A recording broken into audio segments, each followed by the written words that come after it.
that this little unit here was screaming. That it was screaming. Can you believe it? And watch this.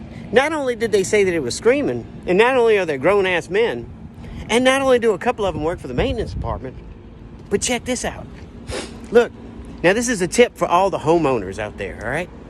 If you come home one day and your air conditioner is just screaming and making some weird-ass noise and you ain't never heard before, they got this really cool invention. Watch this. Watch. Look. You see that? That, kids, is called a disconnect. Smoke check number 1 lesson. Disconnect. On, off.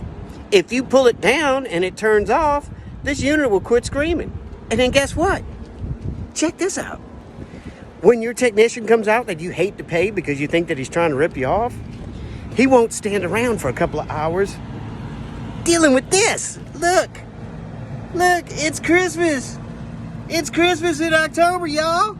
Yeah, look at all this. Look at all this nice ice. Yeah. Yeah, so I wonder why I was screaming, huh? All right. So look.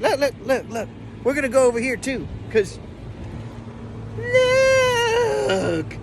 look. And we didn't know why. We didn't know why I was screaming. Look, when that ice freezes up, guess where it goes? Guess where it goes? Watch this. Watch. To your compressors. And guess what the compressors do? They scream. So look, don't be a dumbass. If you hear some weird noise coming from your shit, turn it off.